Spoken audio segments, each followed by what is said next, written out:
Hello, my children.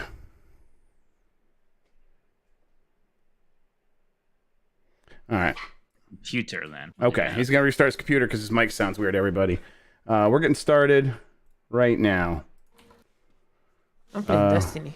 As we get things set up here, I updated OBS and now my Stream Deck doesn't work, so that's gonna be a problem. Oh well. I could just hit that button. I could just set that to a hotkey for now. Actually, I bet it does work. No, it doesn't fucking work. Of course, shit. God damn it. Yes.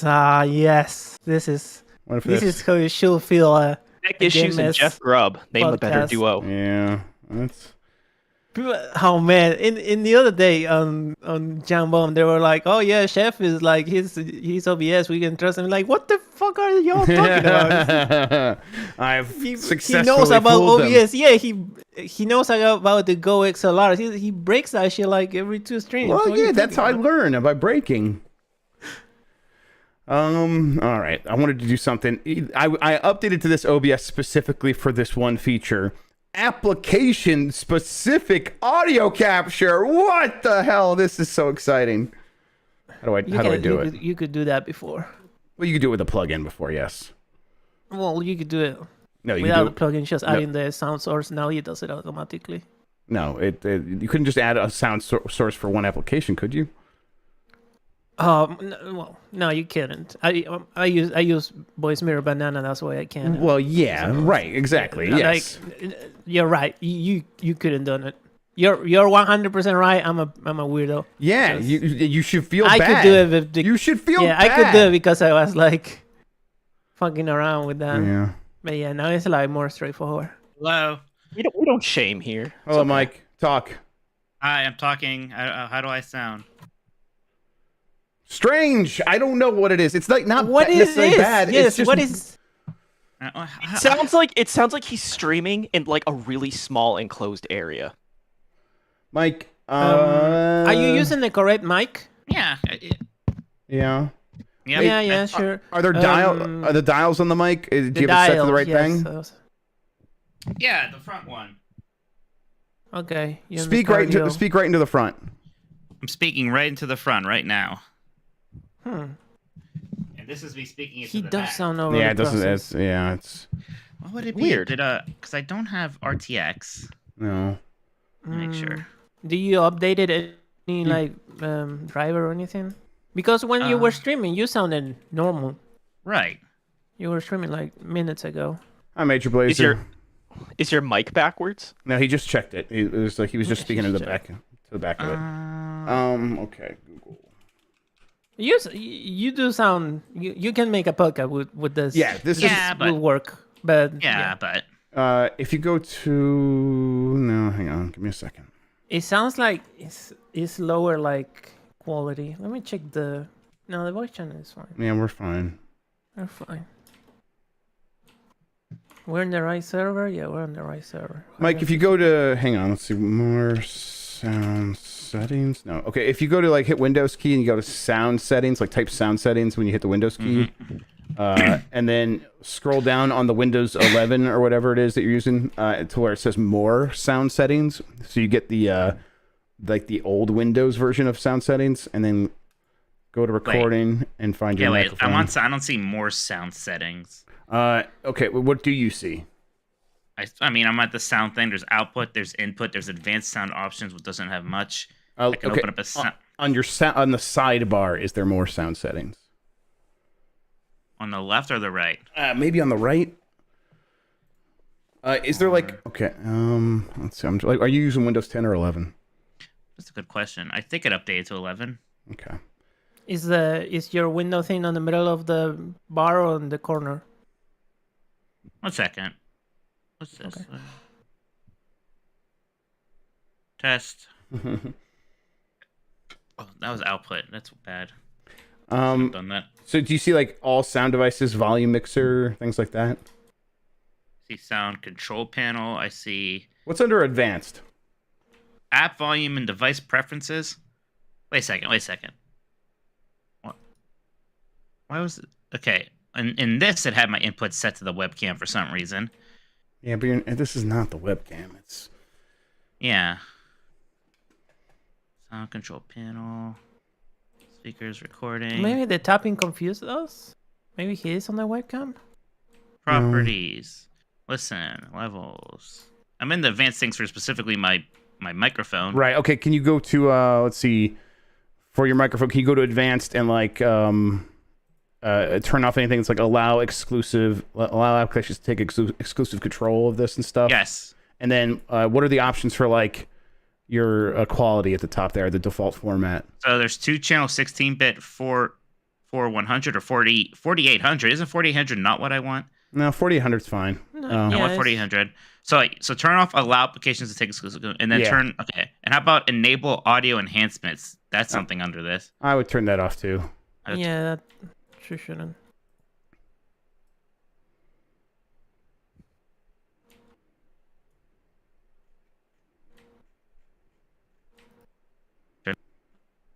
Oh, he's kind of breaking apart. All right, now I think it's probably you might need to go back to Discord and select the right thing again. Yes. Okay. How's that sound? No different. No, No different. it's the same sound. What the fuck? What is going on here? I want to be 100% sure that you're using the correct mic. Why don't Hey, you he- like he lower tapped it all the earlier. way down the gain? All right. I've messed with the gain substantially. Oh yeah, you're using the correct mic. Yep. Test. Shush. Okay, what else can I fuck around with here? It's like you have like a filter over your voice. Test. Listen, advance. Yeah, those things are off now. Levels, fine. It's better on YouTube, is what some people in chat are saying. It does sound a little bit better. Maybe. It's just Discord being fucking weird. Yeah, maybe. How do you? So you were playing with him Yeah, on what's up? Discord. Did he sound the same way on Discord earlier today when you were playing on? With him? No, he sounded normal. Yeah, that's the thing. Let's see. In your voice and video options, so you turned off crisp. What else did you have? What else do you have here? Do you have like Voice and video. Just push activity, input sensitivity. there's advanced, voice processing? Like what is on for voice processing? There's echo cancellation and noise reduction. Should I turn those Yeah, off? let's turn those off. Turn all that off. Okay, then And nothing else. turn off automatic gain control. That's already off. Okay. All right. I've turned those off. I don't know if that did anything. No, it's still the same. Still the same. Well, That's so weird. it's weird. I'm fine if you want to do it like this, and I can always run the processor on from Descript and stuff. But Yeah. or if you want to try a few other things, I don't know. Let me see. Wait. I want to listen to myself real quick in Yeah, sure. YouTube. Okay. I mean, in YouTube, one second. In YouTube, I sound okay. I think you Yeah, sound yeah. pretty They're saying okay. the guy on YouTube is completely fine. Yeah, Yeah, YouTube, it's it fine. sounds completely normal. I don't know if it's normal, but it's I don't know. Crisp is not on. Yeah, we turned off crisp. You do sound different from other times on YouTube though, but it's fine. Do I? It's fine though. It's you fine. It's being It's weird. fine. Crisp is not on. I can turn Crisp on for funsies. I don't know if that would do anything. No, that's bad. Yeah. Let's just All go right. because Yeah, let's think just go. Right. Do you have the music and all the stuff? Yeah. Yeah. Listen. they're getting rowdy. They're getting out. Yeah. Yeah, I don't blame you, everybody. Hey, this is like this is experience you're paying for, okay? Yeah. This is the Jeff Grubb experience, okay? That's right. What did that chatter say that one time? Like this is like They were saying it earlier too. Like, oh my god, it really is their first podcast again. That's right. It's This getting. is- Don't lose that. Why do you guys have technical issues before every show? I don't know. Every I don't podcast change does. They any- just don't share it with you. All right. We let you in. We let you in. That's the yeah, difference. we let you peek behind the curtains. That's the magic here. Shut up. Shut up. Damn, Jeff Grubb. Turn That's your camera, important. Mike. Watch this break. That'd be funny. What if it fixed it? Hey Jeff, have you seen Corn Kid? Yes. Yes. What do you think of Corn Kid? He I has the think juice. he should be president. Yes, I agree. God, Jeff, you have the best takes on the I internet. know. Thank you. I That's think what Corn everyone Kid always says. sucks. Good. Wow. What? Whoa. Shut up, you boomer. You don't even know what Corn Kid is. Who Corn I Kid know is. what Corn You don't Kid even is. have TikTok. I saw that video like months ago. That's how cool I am. Not months That's ago. not something true. new. It's not even a week old. What the No, fuck? it got what is popular this? a week ago. I saw that video forever ago, and I know I did. We're talking about the song. The video. Oh, is the great. song. The Okay, song, well, the song. cool. The pizza wrestler is so much better than that. That's the much better viral video. You guys hear that? No. No, you don't, because Go XLR, because I had to turn it off because it's Terminator. There's a fucking fly here now. Jeff, Oh. the vibes are bad. And the vibes are bad for Game Best Decides, everybody. Fuck out here, fly. Not now. Oh, man, okay. Wait a minute. Who in chat just said I'm a simp for Jeff Grubb because I agreed with him? Yeah, You me sound too. a bit. You sound like simp-esque, I admit. What? Who said that? Visualize. I said it just now. Oh, Christian's entered that. Wonder why it was so I'm quiet back. and peaceful here. I'm back. Making Al Bundy jokes over here. Yeah. Christ. Just Mike straight up murdered my internet for a second there. Yeah, that's right. What the You think fuck? you think you're getting double music? Let's check on that. Let's see here. Thank you. You're getting double music. Okay, I'm fixing it right now. I get single music. Didn't. My music is ready to party and know ready what? to mingle. Love your shirt, Grubb. Thank you. Nice. Honestly, NVIDIA Broadcast is built into this now. I got to I figure thought out how I to put do on that. a different shirt. I guess I'm wearing this shirt. All right, ready? We are good. We're ready. I'm counting down, and then we're going. Let's bring this Look, up. they're not my settings, Bare Metal Uno. Also, I don't drink soy milk. That's not because my name is Soysuke. All right. So we've All right, all learned get that you out of drink soy. here. Get out of here. I've had enough of it. You guys are the reason the vibes are bad and attracting flies. Yeah. I fucked your mom. Yeah, well, I fucked your mom. Human bodies. I hope you die soon. Human bodies. All right. Jesus Christ. All right, I'm leaving. The Goodbye. precise anatomy of the fractured bones. Okay. He hasn't played the. Does anybody here like Justin Roland clip enough? Oh, it's so good. Oh, wait. What are you making me close the thing? Justin Roiland. There- Justin Roiland. Silence. All right, get out of here. Get out of We're late. here. Oh, I have to tweet. Shit. All right. I don't I'm not get going to paid tweet until enough after for we're this. live. Wait a second. I don't get paid enough at all. What the fuck?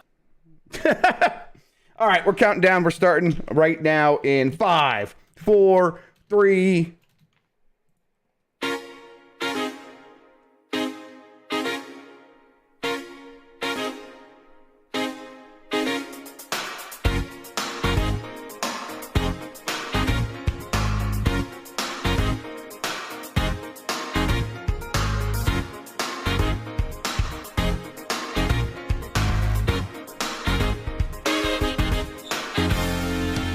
It's the internet. You're busy. Let's do this. Welcome to the Game Mess Decides podcast. This is the podcast where we decide everything happening in the world of games so you never have to think for yourself. I'm your host, Jeff Grubb. With me is Mike Minotti. today's episode. We have news. We have games. I rammed my chair into the desk and my computer monitor over here kind of like went wobbly. So off Great. to it. Good. Inauspicious start. Is that right? Or is it an auspicious start? I Which don't one know. of us I is think right? you're all just gaslighting me about an audio issue that never existed. You got to hang out with Evil Uno, and I didn't. I don't know what's going on. He said he liked me more than he likes you. So he's doesn't like, know who I am. Which is what? the You know what? bad That's part. right. That is what he said. Never mind. I don't even know who that is. No, you don't even know. You probably don't even know that he was in a tag team called Super Smash Brothers. You fucking mark. I feel like you've told me that before. I think I did tell you that before. Yeah. But I forgot it. You're right. I forgot. So I had a good time. That was a good voicemail dump That's truck. good. You got Evil- a really interesting question about themed restaurants. Yeah. And then I noticed when I was taking out my trash today that there's a podcast about Planet Hollywood in my feed from 90s Disney. Look, I didn't plug it. Okay, it was just on my mind. I didn't plug nothing. I don't know. Mike, how are you doing? I'm ready for that long weekend, Jeff. I'm doing good. See, I'm like to me, this is all exciting, seeing my name in all these news stories talking about the Nintendo Direct. For you, it's just stressful again. Yes, that's right. Yeah, exactly. What? Because like, it's fun because your name's getting mentioned, but for me, it's just like bringing up like, oh, he never gets these things right. No one's like Mike Minotti never gets. I guess there is one thread where it's like these guys always make stuff up, and I'm like, really, Mike Minotti always makes stuff up. You know me, I'm always just throwing shit out there. Seeing what are you talking about? Who says? We always are right. You're always right. Yeah, I feel like we are, but oh well. You shared that one Reddit thread where it's like where we said that there was going to be no big direct in summer and said a bunch of small things. And the top comment still was this one guy being like, that would be really weird if that happened. Yeah. I don't think that's going to happen. Yep. And was like, yes, Jeff Grubb probably just making shit up. Well, yep. All right. That one we never got credit for too. That was frustrating. That episode of Last of the Nintendogs is doing very well though, Jeff. Imagine that. I not too surprised to hear that. Yeah. It's it is mostly just fun though, kind of like riding this wave. I mean, this is what we've heard is going to happen. So now we just got to wait for it to happen, and that's a little bit frustrating. But we'll get there. You're right. It is a long weekend, so we'll be able to just kick back, take it easy this weekend. That's right. I never said the Mario Muso was real. Jeff just showed it to me, and I laughed. Right, yeah. He showed me that rumor. And to be clear, at the time, Jeff's like, I don't know if I believe this. No, I think I explicitly said, I don't believe this. I do not believe it. But it was too fun not to share. Like that. I want to have that relationship with the audience where we could say some of the crazy shit we're getting told and just say, hey, we don't believe this, but you want to hear this wild stuff that we get told sometimes. And I want people to be like, oh, okay, cool. We're getting let in on the whole process. Instead of Jeff Grubb thinks some Mario Muso is getting made, which I promise you, I've never thought a single day in my life. There's this other thing going around now about how there's like a rumor that Nintendo's making a bunch of GameCube remasters. You don't think that they're getting that from us just because we said Wind Waker, Twilight Princess, and Metroid are coming. And we brought up the words F-Zero GX. I promise you they're getting that from us. Yes, I promise. The fixation on... Okay, let's recap for people that might just be catching up right now. I know it's probably not a lot of people, but on Last of the Nintendogs, we said there will be a Direct in September, 100%. Right now, as far as I'm aware, it's planned for the week of the 12th. And then the other things we've heard are there will be a lot of Zelda stuff. It sounds like probably the name of the next game. And then the ports of the Wii U HD ports. Wind Waker, Twilight Princess. Exactly. So that's kind of what we put out on the line, right? And then we speculated about some stuff. I said the word blowout. Like they're going to blow out a bunch of stuff with Zelda. And by that I meant those three things. the ports and probably the name. Three things, you know? Yeah. And everyone's like, this is going to be a Zelda-focused Direct. It's going to be massive. We're probably going to get in-depth stuff. I'm like, whoa, everybody, please calm down. Please stop. Oh, no, it's too late. Never mind. It's out of my control now. It's very frustrating because you go to things where it's like, like, hey, we are saying this thing. If you guys want to write stories about it, you can. And then we flip to the other side, and now it's like, oh, no one was actually listening to me in the first place. They just were hearing what they wanted to hear, and now here we are. Well, apparently Emily Rogers and Liam Robertson were saying something about this GameCube stuff, so maybe it's coming there. Maybe there's, I don't know, additional truth to that. We'll see. But yeah, I don't know. The only thing I was really saying, at least that I have heard specifically, you hear other things. What I heard was Wind Waker, Twilight Princess. Yep. And then you've been hearing about Metroid Prime forever, and that anniversary is coming up soon. So that just also seems right. The thing I was likely. Always hearing Metroid Prime this holiday is that was the way it was phrased to me. So it's gonna happen at this Direct. Like, I mean, unless this Direct is weird and smaller, and then they do a tweet separately about Metroid Prime a week later, I suppose that's possible. It would be strange. For the most part, though, I'm expecting big things from this Direct. I think this is going to be a big one. I really do. But that's me speculating at a certain point, and now I'm afraid to do that anymore. I'll speculate, Jeff. I'll take all the heat. It's fun and exciting for me. All right. Well, we'll maybe talk a little bit more about this in a second here. I'm sure we'll get questions. People can send in questions. You can do that through Super Chats, and we will read all those during the show. If you are watching live, please do give us a thumbs up. It helps more people find the show, and we really appreciate that. And you get more from Mike and me by joining the Discord at GameMess.net. If you want to ask a question, of course, Super Chats. Thank you to Carlos Ayin, who is Insane in the Rain Music on YouTube for the use of our theme songs. We are on Spotify, Google Podcasts, Apple Podcasts, and wherever pods are caught. You can find us just by looking for Game Mess Decides. Give us a good rating wherever you are listening. That helps people find the show. That thumbs up that Mike mentioned, please do that. Thank you to our mods who are often very helpful and often very annoying, but we thank them anyhow. We love them anyways. We love them no matter what. Support us by going to patreon.com/GameMess. That gets you into the secret channels inside the Discord, gets you the monthly Q&A, which we just did last weekend, gets you into the Jeopardy game, which we just did last Friday. It's really good. You can watch that early right now. The link is in podcast producer channels for anyone who does join the Patreon or hits the join button here on YouTube. Okay, we got some topics to talk about. Yes. And like Mike said, if you want to talk more about the Nintendo Direct, let us know. We'll get into it. But for now, UK Competition Watchdog says it could expand Xbox Activision merger inquiry over competition concerns. Basically, they said, we found some things that might make us be concerned about the fairness of this whole acquisition deal if Microsoft were able to have Activision. And that's not them saying that they are going to stop the deal. It's not them saying that they're even asking for concessions yet. They're just saying we have found reasons to investigate this further. But do you think this is a cause for concern for Microsoft now that maybe this won't happen? I mean, I think it's going to happen. And probably it is a roadblock that I'm sure they find annoying, Jeff. Yes, it's going to be. It's the kind of thing where how do you argue against this enables them to have an unfair advantage when that's the very reason they have made this purchase?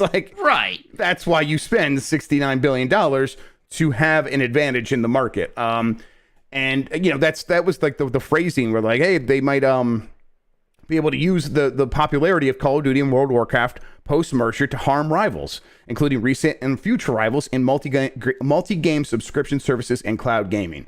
Well, I mean, that's what everybody would do with their own IP. That's what Sony's doing with their IP. They're using it to effectively box out other rivals, and Microsoft would do the same thing to a certain extent with some of these things. I don't know. I feel like once they go through the second phase and they try to say, is the detrimental effects likely and bad enough that we actually should do something, which is that is the new threshold in this phase 2 of the investigation from the CMA in the UK. They're probably going to be this doesn't actually meet the threshold of us having to step in to stop it. This is probably just the market working the way it's going to work right now. But Phil Spencer was out saying, hey, we are going to add many of these games to Game Pass here pretty soon. Yeah. They had a defensive blog post basically ready to go, talking we're going to explain this a bit for no particular reason. They basically, the points there were this stuff's coming to Game Pass and Call of Duty is going to keep coming to PlayStation. I mean, there's no time frame listed there, I guess, for a while, right? So right. I don't know if that's enough. I mean, the Call of Duty might be thinking that's what everybody seems to be latching onto is you can't just keep Call of Duty to yourself. So if he just says that and makes some kind of vague promise there, that should be enough to get them through. Yeah, it's probably going to be a situation where we are going to suddenly wake up one day and find out that this deal has been mostly approved in all of the key regions.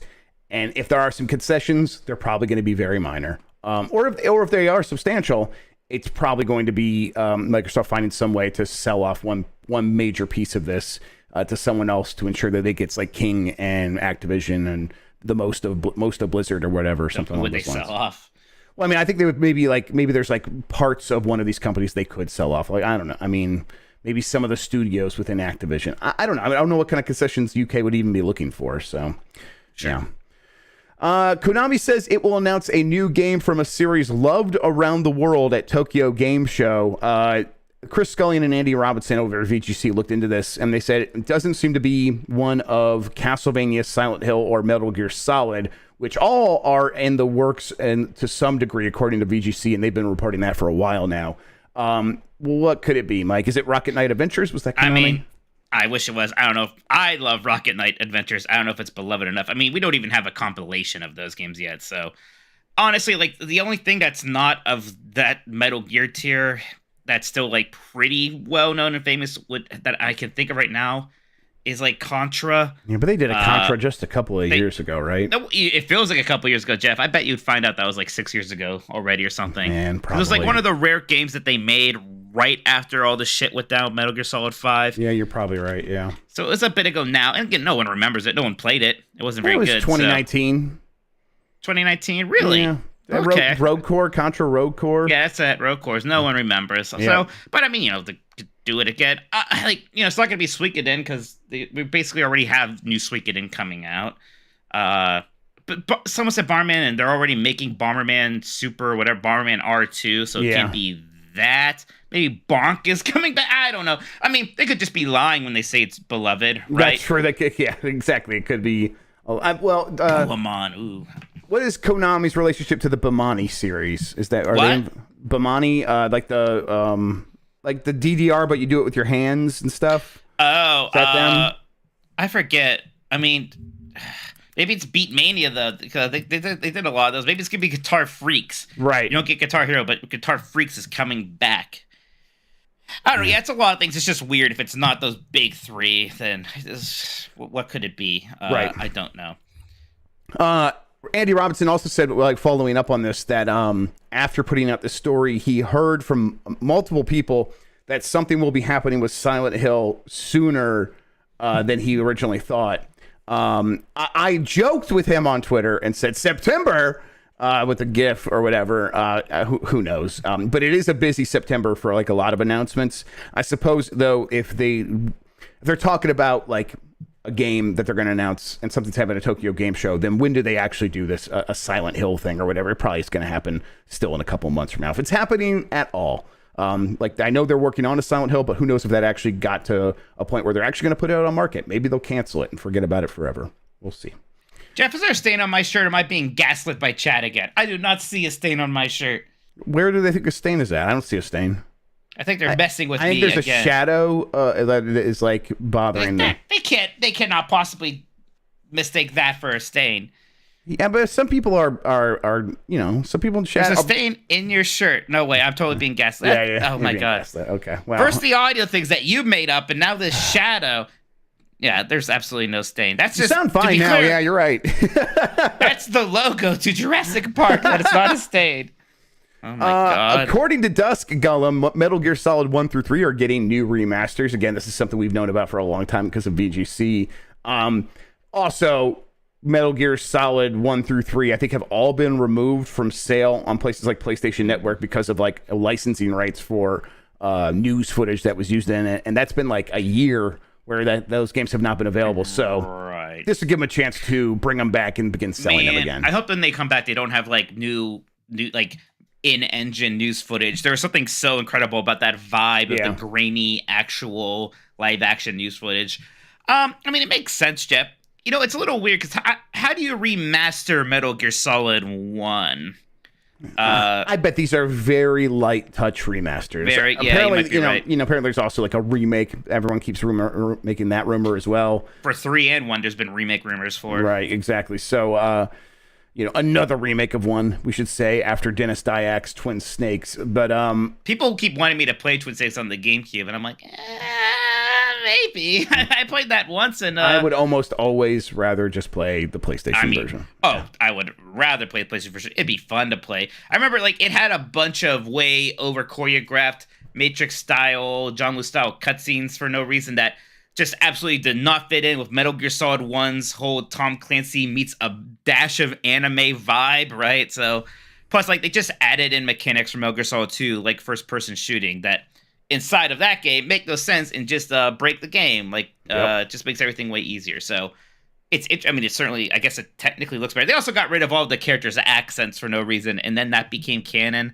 That's where they got rid of, like, Naomi's accents, and then, like, when she showed up again in 4, she didn't have the accent. So I'm mad about that, Jeff. That's the thing that keeps me up at night. You got to keep that rage. You got to keep that rage after all these years. Absolutely. I'm curious. But all three we're playing of those are Eternal good games. Darkness on Giant Bomb, so I'm thinking a lot about Dennis Dyack these days. So, well, you always are. Yeah, it's fair. More than the average person, 100%. I actually was thinking a lot about medieval times because, again, I've had themed restaurants on the mind, and I watched like a video about the Florida medieval times. I was like, man, that looks awesome. I want to go to a medieval times again. It's just great. All right, let's see. Halo Infinite suffers fresh content delays as local co-op is canceled. 343 Industries has confirmed a new round of Halo Infinite content delays, as well as the cancellation of the game's local split-screen co-op mode. Campaign co-op, the Forge beta, and Season 3 have all been pushed back, the studio confirmed in a development update video and new content roadmap. both of which are viewable now on the website. Campaign co-op, which was previously targeting an August launch, will now arrive in November. So too will the Forge open beta, which was previously scheduled to arrive in September. And the game's third season of content, Echoes Within, has been delayed until March 2023. The split-screen couch co-op multiplayer, which had previously been announced, has been canceled, with 343 reallocating studio resources in order to improve and accelerate ongoing live service development and to better address player feedback and quality of life updates. The game's winter update will run from November 8th through March 7th and will include the aforementioned Forge beta, campaign co-op, and blah, blah, blah. This update will also include new maps, Detachment, and Argyle. Mike, here's where I'm at with Halo. I look at stuff that's happening with Forge, and it looks so powerful, and obviously must be relatively easy because people are doing amazing things that look like, oh, you just recreated PT in Halo. You've recreated Andy's bedroom from Toy Story in Halo. If the community could do that with these Forge tools, I'm like struggling to understand what it's taken 343 so long to make new maps. Let alone modes, all that other stuff, but new maps at least. I am also struggling, Jeff. I mean, we've been playing a bit of Fortnite this month, and there's like all this content there that's like relatively newish and is already like about to be sunsetted, all this ridiculous stuff. And yes, Epic Games has a lot of resources. Microsoft also has quite a few resources, Jeff. Like, what is going on? Because I'm sure it's not from a lack of caring or from not trying. Is there a management problem? Is there a turnover problem? Is there some kind of weird back-end problem? But then, like you said, like Forge seems like it shouldn't be right. I would have I was going to put it on the tools, like, because like that's what happens with so many of these big games. If the tools are not great, so then what? Like, but here obviously we see the tools are powerful. Maybe it's taken a long time to get these tools in place, but I don't think so. Like Forge is like a user-facing version of the tools you use internally. I would just assume that if Forge is this easy, then the tools must be this easy. Again, maybe that's wrong, but yeah, it's frustrating. Right, it seems like we should have already had like the Halo 3 like mini season where here's like 4 maps from Halo 3 and play that, like all these things. And you know, they have like this little mini update, but still season 2.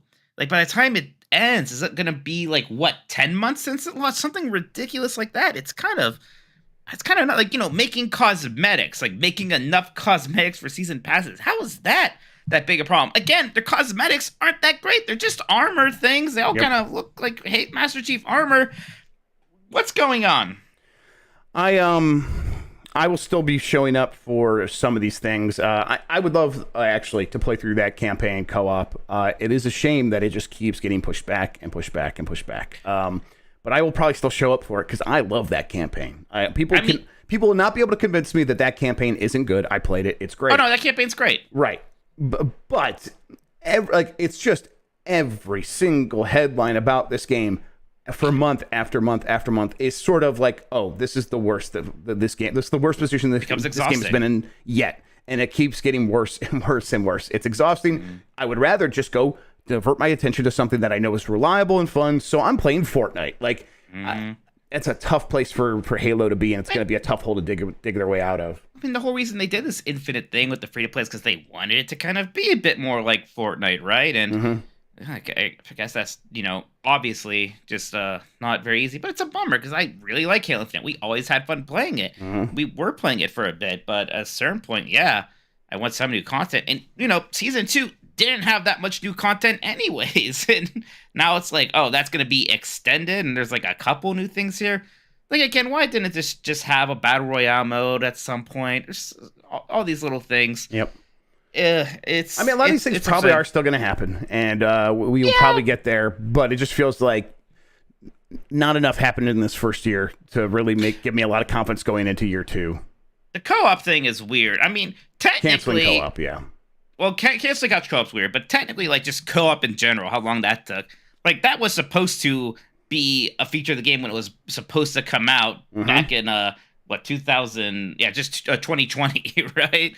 Like, how could something like that end up taking 2 years longer than you would have thought?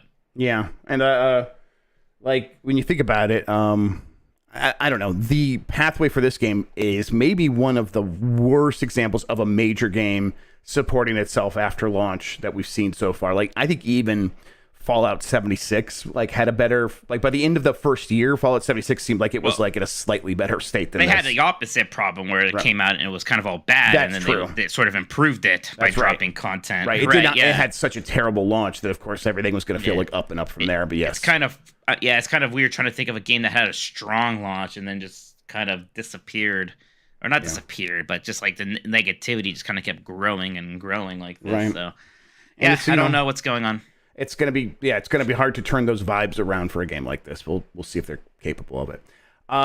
NetEase has acquired Quantic Dream. NetEase is acquiring just about everybody, or they are hiring off talent. It seems like with Quantic Dream, they're able to get some IP and some tech and some talent, and so yeah, they're doing that. This gives Quantic Dream a big backer here. They were, they long worked with PlayStation, but PlayStation name that deal's been over for quite some time, and Quantic Dream has done stuff like, hey, we're going to make a Star Wars game that's different than our previous games. That's still going to happen, apparently, or at least it is still happening as of right now. But now NetEase will be the financial backer for Quantic Dream. You think this is a thing where David Cage leaves the studio, or you just think like, yeah, not really. I don't think they're going to push him out. I think he weathered whatever controversy storm that he had for a little bit there. And unless there is a move internally to get him out, maybe. But I think there's at least a myth that he's important to the Quantic Dream sauce, if that's a sauce that you are particularly interested in. Mm-hmm. I don't know. Chat's saying that Halo had a strong launch just because it surprised us, and that was a gimmick. And I fundamentally disagree with that. It's a good game. It was really fun. I thought that it was super fun. Great and fun. It's a lack of content is just the problem, and always has been. And it's just that part feels worse than ever before. So yeah, that's the big issue. Okay, let's see. That does it for the big topics I wanted to talk about, Mike. We could probably do some of the super chats right now, and then we can get to the podcast producers chat questions. Does that sound good? That would be good. Okay. If I had opened them, because I forgot, because I restarted I had it open, then I restarted my computer. Well, you sounded weird. I sounded weird, apparently. And maybe I don't now, which is good. It sounds better. I don't know what it is. It's a bit, but maybe it was never an issue. I'm no, always it was bad an at that issue because Mod said first, "You're mad at me." You would the one time something's wrong on my end, you choose to get mad at me. Is that what I said? If I said that came out without me even realizing I said it, which that means it's the truth. I'm definitely mad at you. I may have just completely heard you wrong. Look, Jeff, tensions are high. You're hung over from watching the Terminator. Apparently, I didn't watch the Terminator because I was too busy talking about Planet Hollywood with my brothers and all that shit. All right, I've got super chats near here. Ariel Delgado says, since Silicon Knights doesn't exist anymore, couldn't Nintendo... That can't be the first super chat. What the hell? 1 second, Jeff. We'll just read that one. Finish that one, then we'll go. No, because it's like a follow-up super chat. I could tell. Oh, okay. I could tell it's a follow-up super chat because he already asked a different question about Silicon Knights, and I remember it. Here's G-Man, sir. From the latest one. This is my first show. Is that Greg Miller on the right? Jeff, you're Greg Miller, right? Yes. Hello, I'm Greg Miller. I like tubed meats. I like dogs. I like yelling. I'm best friends with Vince McMahon, and I do a show on Peacock. He joined after. Sorry. No, number one show on Peacock. That's where I'm at. Okay, I think that Ariel Delgado one was actually the first one after all. I played myself, Jeff. Wow. We got this. Ariel Delgado did I'm mad say... at you. There you go. Now I really said it. Now I'm mad. I'm mad that you're mad. Ariel Delgado says, since Silicon Knights doesn't exist anymore, couldn't Nintendo release it for free like how Xbox gave everyone 2 Human for free on Xbox One? Meeps. Did they do that? Did Xbox give everybody 2 Human? I don't know. It felt like some sort of like government punishment, like you need to make this up to your customers or something like that. Just give them something for free, and here's 2 Human. I don't know if they ever did that, but maybe they probably did, but I don't remember. That'd be a funny thing to do. Like I don't even know if you would want to do that. Like here's a free example of the kind of a gaming experience you can expect on Xbox. A lot of people in chat got 2 Human for free. Okay, fair enough. Okay. Well, I hope we all enjoyed that. I was thinking about that because Dan's playing Sonic 06. Like, what would be other fun bad games to play on stream? And nobody really does it with Two Human, but I bet that would be like. I bet Two Human is like secretly even- pretty fine. That's right. it's Right. super- They legally couldn't sell Two Human anymore, and that was because of like the beef with Epic, right? The lawsuit with Epic. Yeah, they had all the well, because it was the Epic's fault that Two Human was bad. Right, to and so Jeff. Dennis Dyack sued them, and then the court was like, actually, Dennis, it seems like you may have made a tactical error here. We're not even going to let you sell your video game anymore. So, yeah. Yeah, we didn't get. That was supposed to be a trilogy too. Darn it. I tell you what, I don't think Nintendo's going to give away Eternal Darkness for free. Absolutely not. That's not a franchise they care about anymore. They're if anything, they would just if they want survival horror, they would just beg Capcom to make a Resident Evil for them, which I don't know if that's going to happen. I had fun watching Dan play Sonic 06, Jeff. Yeah, I haven't played too too much of it myself, but that game is so bad, and I often like people don't really understand how bad it is if they see it. And I Dan was playing it, but you also got to see just how ridiculous the complete whiplash of that insanely overproduced, super pristine, high production value CG opening that fucking looks like Final Fantasy, and then it just turns into the most dog shit, poor performance, ill-conceived rushed 3D platformer you can possibly imagine. Right. It's It beautiful. feels like a proto Balan Wonderworld for sure. It really does. Yes, yeah. Balan had a very similar thing. Like, we're spending our budget to pay these other talented people to make an intro for us. And then have one guy write a game. book. Yeah, you write a novel based on this shit. Yeah. So Arrow Delgado then said, Eternal Darkness, I don't know. I see, because he didn't specify Eternal Darkness before. That's why I thought the first one was confusing. There he we didn't go. say which game. Okay. Yeah. For free. Konami, give me sweet release. He really wants free Eternal Darkness, Jeff. There is a way to play Eternal Darkness for free. I will tell you that Jeff Backler, who's playing that on Giant Bomb right now, did not pay for the exact copy that we are playing. I'll just put it that way. Wow. I could play it right now on original hardware. I mean, he could too. He's just like, we're streaming it with the yeah. HD texture package shit on our special GameCube. I'm going to call the cops. We're going to get back with Joe. Legally, we're fine. He does own a copy of it. Just that's not the one. We'll see about this. We'll see what happens when I get Mr. Dyack on the phone. He knows something about the American court system. Don't send the Mad Dog Dyack after us, please. He's got nothing better to do than obsess over Jeff Bacalar, I'm sure. Oh, man. I'm probably in the top 1% of people on Earth who think about Dennis Dyack the most, I think. Yeah, I believe that. That sounds right. Yeah. Who do you dislike more, Dennis Dyack or fucking Randy Pitchford? Gearbox guy, Randy Pitchford? Randy Pitchford's definitely more repulsive to me. Yes, he's more repulsive, but maybe not actually as evil or as maybe he's about as stupid. I think but maybe not quite as evil as Dennis Dyack. Dyack is just like a professional rake stepper honor. Like he is just so good at always stepping on the biggest fucking rakes and just he's not as slapping himself in the face repeatedly. He's not as wet. Right. He's just less moist, definitely. He's less moist. Maybe a little too dry, to be honest. Too dry, right. He's a ashy boy. It's like he was made out of clay. It was like that girl from Power Rangers made him in his clay. Let my monster grow. We got a Dennis Dyack. Dennis Dyack is he was the head developer at Silicon Knights, which is the developer of Eternal Darkness. Yeah, and they then, made one hit that people like, and then he slowly ruined his whole reputation from there. It was a mystery why we had to all learn his name for a bit there. He was just very good getting his name out there, making sure that we knew that he made Eternal Darkness. Right, and then when EGM did a preview of Two Human, and this was in their era where it's like, we are going to have a personality in our previews. We are not going to do the thing of like, well, optimistically, who knows? All these things could be fixed. It was like, if this thing is dog shit, call it dog shit. And the tagline where they're like, hey, is this preview for this E3 game? Is it good, great, terrible? And for Two Human, they said terrible. Like, it was like, that's how bad the preview was. And Dennis Dyack's like, I don't think you should do that. I'm going to come on your podcast and I'm going to argue with you about why the game is not terrible. And you are going to regret saying this and you're going to feel ashamed. You're going to regret your actions and deeds. And I'll tell you what, I don't think anyone involved other than maybe Dennis Dyack regret anything there because he was wrong. So I just really, it's stuck in my head ever since. It was like I one of the first remember times, that podcast. It was so bizarre. The headbutting of a developer and media, that's like one of the first Publicly. examples of that publicly. Yes, I can really imagine, like, or remember it happening in a way that we could listen to it.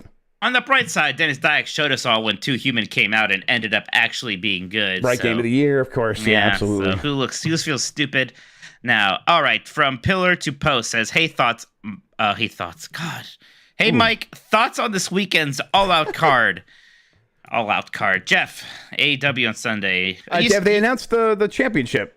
Yeah. match? Oh, yeah. See a Dynamite because you were watching Terminator. Yes, I was watching Terminator. Right. It is in fact CM Punk. It's CM Okay. Punk. CM Punk kind of came like so Moxley like had like an open contract and he buried CM Punk and it was in Chicago. Then later Punk like came out and was like talking like, oh, maybe I don't have it anymore. Then like Punk's like old like coach came out and gave him a pep talk and then Punk was like fired up like, yeah, I am Chicago, and then he signed it. So it is going to be that.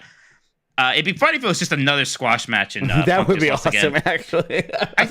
I think it's all probably just building up to a CM Punk heel turn. So, but yeah, aside from that, I am excited for the card. You know, all the trios tournament stuff that we've seen so far has been really fun. Oh, so it's just been great. whenever Kenny Omega and the Bucks are doing something, Jeff, do you know that the trios match we saw with you know, Will Ospreay's team versus Death Triangle that got 5 stars from Meltzer, who's Did it really? I know. He's Yeah. I know. I'm aware of his star system. Yeah. That I did not. So I've seen a Yeah. 5-star match. Yeah, Jeff, be clear. Some people go to like hundreds of wrestling shows and never get to see a Right. 5-star match. And that was I'm your aware of that. first one, That's incredible. Wow. isn't it? So I mean, I lucky you. believe it. That match was fantastic. was I've been very thinking good. about it ever since we've seen it. It was so good. So Yeah, it was, some good wrestling. it was absolutely fantastic. Yeah, I'm trying. Gosh, you know, I guess when I do like sit down and really think about it, I don't know if it's like the strongest card that they've ever had. Like Christian versus Jungle Boy, I'm hoping that that'll be good. Christian's usually always good. Jungle Boy is typically pretty good. There's like some other fun things, like Sting and Darby and somebody are fighting. There's a lot of weird, like we're combining a bunch of feuds into different things. Right. Like Wardlow and FTR are fighting people together, and then there's the tag title match is Swerve in Our Glory versus the Acclaimed. We'll see. I mean, look, AEW pay-per-views are almost always good. There was like that one that wasn't very good out of all the ones that they've had. Like despite all the drama overshadowing some things, Dynamite has actually been very good lately. So Yes, agreed. so you know, and I'm even kind of trying to remind myself a bit of that, Jeff. I'm like, okay, why do I care about this petty drama stuff when, you know, like I'm not working there, right? Yeah. The show's good. Everywhere has drama. Like the JC Penney is that. I bet they have drama in the back there. These pants are still going to be good for me. Usually not, but yeah. Fair But enough. I mean, I'm excited. Show Jeff, do you think you're going to be able to come by? It's this Sunday, right? Or is it Saturday? Yes. It's Sunday. There is a chance. There's a chance. Unsurprisingly, Mike, I've been getting a lot of invites for podcasts to be on this weekend. So, But no way, I did too, and I said no. I've That's said why yes to like a couple of them. I'm gonna go on Spawn Wave's show, and I think I'm gonna do Rebecca's show. Is it Rebecca over at? Rebecca invited me, Yeah. to Nintendo Shack tomorrow, and I was like, Yeah. I have to do my fantasy football draft. So yeah, I'm gonna be. Maybe I was her second choice there, so I said yes. I'm or I think I sure said you yes were. tentatively. So we'll see. Yeah. Yeah. Gosh, I just remember too. I'm in such high demand. I have friends coming in from town on Sunday too. I should see. We're going to an If I apple hang out orchard tonight. on Saturday. That's actually the real stressful thing. It's like I got real life stuff to do, so I don't know how much of these online Apples, bullshit Jeff, I can do. come on.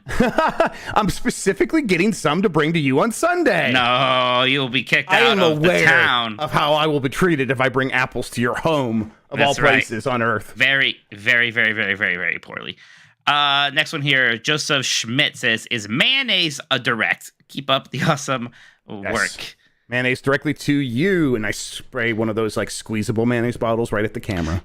You know what's weird? Like, there's so many sauces that are made from mayonnaise that I like all the aiolis. I'm basically ranch. Ranch is like mayonnaise with herbs and other things. You don't like mayonnaise?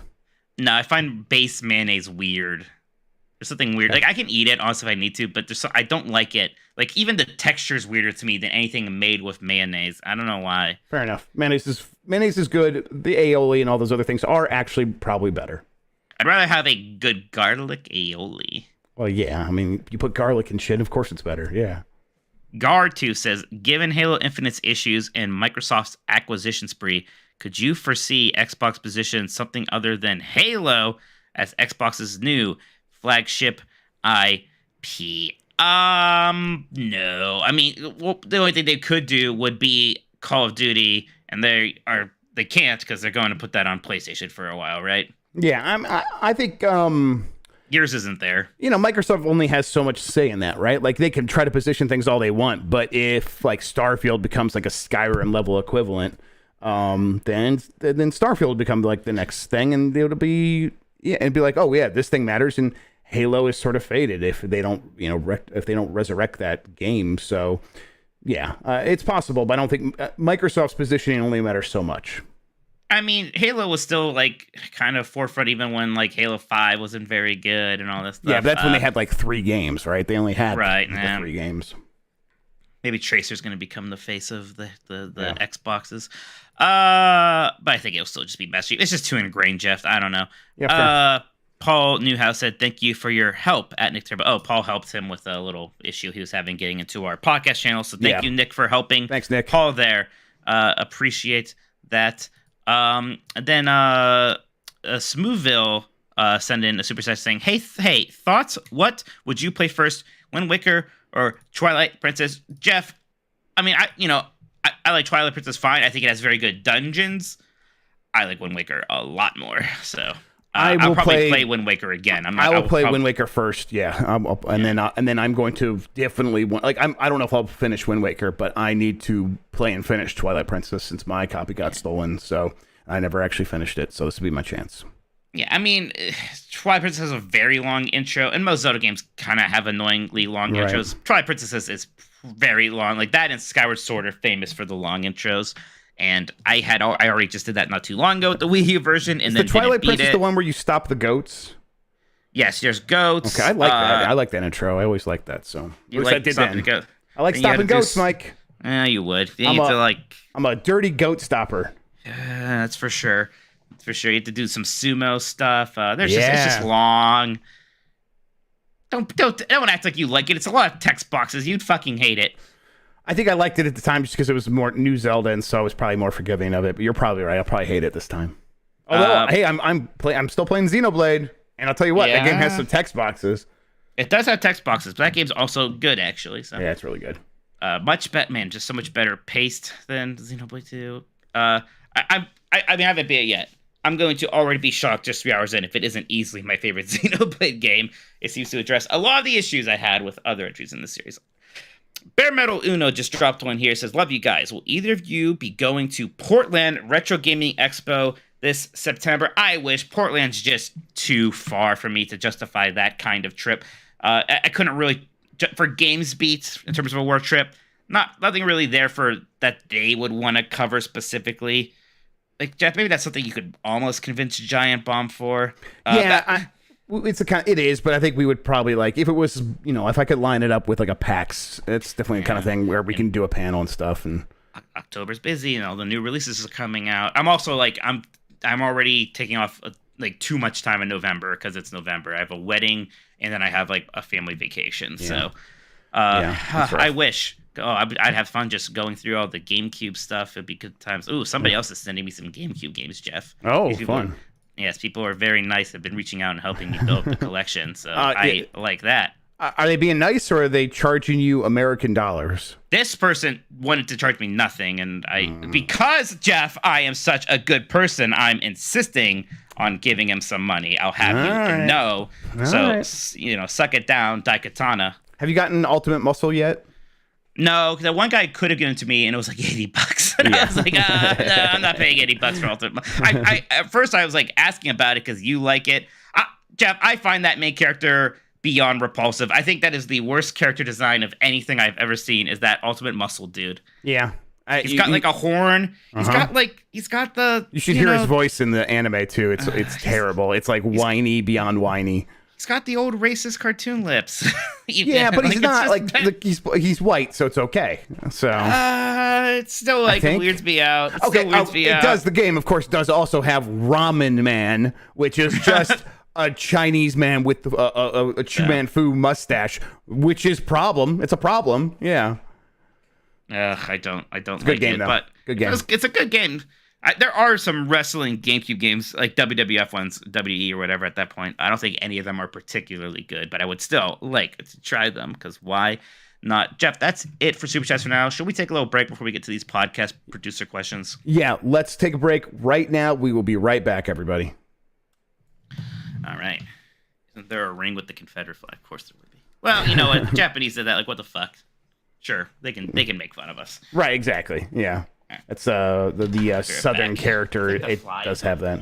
Oh man, the fly's getting them. Holy shit, brother. Yeah. Wait, What's what? popping? Oh, not much. Just hanging out. Just Hey, thinking. yo. Just thinking about you. Just Shit give- is popping off here in Argentina. I don't want to even tell you what's going on down here. Oh so- no! What is going on? Are you Oh. are you safe? I'm safe. It's good. It's good. Okay. But it's been something happened. I'll tell you later. Oh, you'll Okay. see it on the news for sure. Okay. All right. Yeah, sure. Yeah, don't worry. It's not a topic for this podcast. All right, fair enough. Well, I'm just as long as you're safe, that's all I care about. Yeah. Well, I guess that and that you know that your country is whole and all that. So yeah. Yeah. All right. Let's. I was gonna do ultimate muscle. Let's see here, and then let's bring up this. Yeah, right when the podcast started. So I had to go to Twitter, everywhere. You know, you gotta be. Let's see. Why won't this work? Ooh, what was that sound? That was Mikey. Oh, it's in the bathroom. Yes. There's a Ultimate Muscle complete series here on archive.org. Start with episode 1. The Intergalactic Wrestling Federation presents a pay-per-view Just the special thumbnail event is problematic. the world Yep. of wrestling It's a will problem. never forget. A stupendous Might as well turn to my favorite subject. Geometry. What is repulsive about this, Mike? Would you pipe down? I'm studying some figures in It's here. just getting worse and worse. Oh, Oh, sorry, God. Grandpa. Look at him. He's fucking gross. Seems you're our best hope to battle evil. No, that's not what he sounds like. Fuck you. No way. That's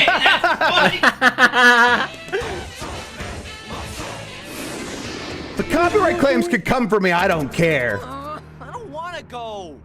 Stop crying and I don't want to go. Not fair. He sounds Not fair. But Dad, I don't want to go see the outside world. Mamma mia! Talk puppet! start packing. It's not fair. This Oh, looks like man. the worst show ever. It's a really good, fun show. All right, let me get this bullshit off of here. Let's see. Yes. Why do they have like? Why do they have the like skin mohawk? Because they're aliens. They're aliens. They're aliens, yeah. That So makes me if feel a you little think better. about it, Yeah, you're yeah, kind of the whole racist. Shit! You're The kind whole of. shtick of that anime specifically, that anime got? said What we got? aliens invaded Earth, and so Oh like the wow! aliens. What a failure! Almost What the is day that? is almost over. He forgot to flip the Look page. at this. Just a classy map of the Magic Kingdom, Jeff. Oh, okay, Oh cool. shit! You were living in the past, brother. Yeah, not like you with all. Well, I guess you watched. All the right. anime. News.google.com. All right, let's see here. Let me see. It's What? not in the first couple of It's not- hits it's- here. What are you looking for, dude? Apparently something's going on in Argentina, and he doesn't want to tell us. Let's see. Oh, they tried. Okay, I'll tell you. Was I it didn't want to revolution? say it. No, they tried to kill the vice president. Oh, that's not wow. good. Okay. Yeah. That's not good. I know, it's unharmed. on- I mean, on to be camera, it's fair, fucked up. our president tried to kill our vice president. So, come on, get on our level. Get on our level for once. It's still, it's We're gonna leave with this super chat when we get back, Jeff. Okay, yes, that's good. All right, let's actually bring it back right now. In 5, 4, 3. Okay, we're back from break. Mike, do you want to read this super chat for me? Lastly, it says, "What the fuck?" To be clear, he said, "What WTF?" because he is not vulgar like me. Right. WTF is up with Mike and apples or fruits. He has a phobia. Like that's It's the pretty only way much to a describe phobia it. at this point. Yeah. Yeah. Like I don't like them. I don't like being near them. I don't Like if you had an smelling. apple and you were sitting across the table from him, he You'd would have to look move. uncomfortable. He would look uncomfortable at the very least, and yes, he probably would ask If you to I was stop. the slightest bit familiar with you, I would just ask you to stop. Otherwise, it would just ruin my day trying to deal with it. Yeah. If you were sitting next to him in the back seat of a car and you had a bag of apples, he would probably have to get out of the car. How do I not ban Nick Turbo, but do something to him for basically calling me fat in chat? You could put him in timeout. I mean, you put user in. I could do that. There we go. All right. Yeah, you do that. Yeah. There we go. Wow. See you in 300 seconds, bitch. Love you, Nick Turbo. All right, everybody. We are gonna start reading some of these questions from the podcast producers. They're just it's so I don't like how it's like all fibery and wet but soft at the same time. Fruit's gross. Even you guys talking about like it's funny, the sexy banana, but like just looking at the banana makes me uncomfortable. It's so weird. Fruit's weird. Is there any fruit that you could even imagine eating? Like it would be cheating, like super dried stuff, like a raisin, because it's just because you dry all the It's juice turned out. into candy, right? If you were to turn a fruit into candy, then you would like But even it. that, I don't have much of a sweet tooth, also, so that aspect of it is pretty bad. It's just all bad. It's just all bad. I also like fibery and wet, Michael. That's what makes it so good. It's like you're biting into something alive. See, when I Like, it's make my still margaritas, alive. I have to double strain the limes when I do the margaritas, because like I like the lime juice for the margaritas. That's fine. But if I get a little bit of pulp in there, I am disgusted. Can't handle it. From Soysuke. Put Hey, cheese Jeff, around the fruit now. Sorry. We'll move on. from Soysuke. I'm over like shaming Mike about this stuff. It's obviously just something that is ingrained in him at this point. All my friends go through the same cycle. At first, they can't believe it. Then there's always a face like, well, what about watermelon? I'm like, no. Like, well, what about cherries? And I'm like, no. And it's like, I was like, listen, you fuck. I don't like any of them. Okay. Then like they make fun of me for a while, and then they get over it, and they also get tired of explaining it to other people. Yeah, exactly. I'm over it. Soysuke, hey, Jeff and Mike, have you heard this rumor from Ralph's Valve on Twitter about Infinity Ward making a first-person shooter RPG with ex-BioWare devs coming out in 2024? It seems like such a stretch, but also crazy enough to be believable. How could that happen? Yeah, I don't know what that really even means. How could they have the time? Yeah. I mean, like, will ex-BioWare devs work on a Modern Warfare? But they're putting out Modern Warfare 2 this year. Right. And then they're going to start working on, DLC for Modern Warfare 2 and then Modern Warfare 3. Right. And 2024 is when the next actual Call of Duty is going to come out, because they're going to skip 2023. So there's going to be a ton of Modern Warfare stuff up until then. I don't know. It's if that's the year, that's maybe just getting hung up on the year is weird. But a first-person shooter RPG with, I don't know. To me, that doesn't sound realistic. From Major Phazon. Hi, Mike. My microphone isn't working, Minotti. And Jeff. Wow. Check the sidebar, Grubb. I don't want. That's true. We had that conversation. We said those things. I don't want to know the details of your source, but if is there a way you could say how it is you all are so sure about this direct? Is it just a very trusted source? Did they actually show you like a picture or something? Thanks, guys. Love you. I think it is like where the information is coming from, and the fact that some of the information is cross-referenced from two completely different directions. So.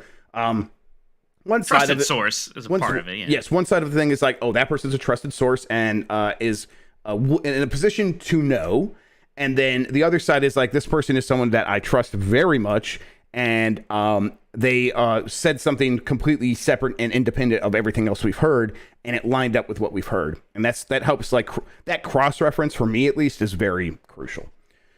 From Lausian. Hey, Jeff, Chief Grubb, and Mike, Chief Minotti. I understand. Good. I was worried I was not going to be Chief. I was worried I was going to have a lesser title. I understand the frustration at Sony for their lackluster support of PlayStation Plus Premium. But what was the sentiment of Nintendo Switch Online 4 months in? Was it the same, better, or worse? Yes, I think everyone agrees that Extra is the best bang for the buck. For my count, PS Plus Premium has the same amount of games as NSO did 4 months in. Either way, Sony should step it up with retro games. There's a price. You mean NSO or NSO plus expansion pack? I mean, either way, it's like a fraction of the price. There was grumbling. Either way, there was grumbling. There was people complaining. Enough. I think we probably complained for sure. And yet, NSO, like the expansion pack is like $50 a year or whatever. And then if you don't get that, the other one is $20 a year compared to $120 a year. So it's a little bit different. Okay, fair enough. From Warizzle, hey, Dirty Mike and the Grubb Gang, what do you think we would push VR more mainstream? Thanks, boys. Hope you have a great long weekend.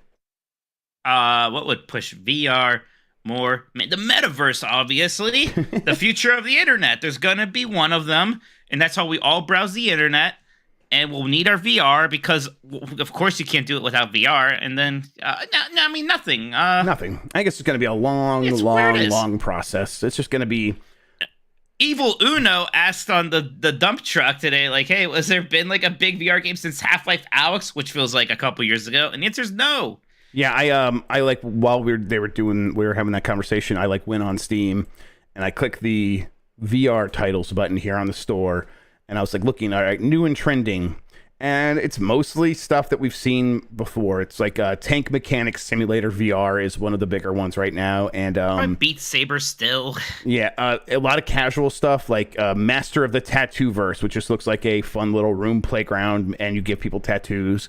Let's see, and then there's this one, Invisible Man VR in Eleanor's room.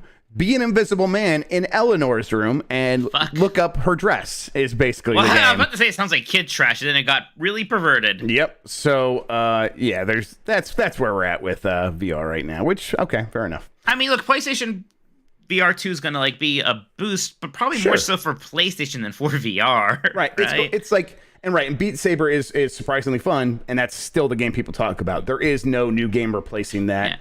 Yeah. It's going to take time. I hate saying it because, like, of course it never could actually do this. But if Half-Life Alyx wasn't enough to, like, really push things, or, you know, if everybody didn't really, like, come around Astrobot when that happened, like, this is the big, like, this is Mario 64, you need to get this to play this. Like, that didn't really happen there. Are there better VR games coming out in the future than Astrobot's Rescue Mission and Half-Life Alyx? Probably not. Mm-hmm. So is it just a matter of the form factor? Like, you know, really having stuff more like the Quest 2 where it's just the headset and maybe it's going to be cheaper. Yeah. But guess what? It's getting more expensive.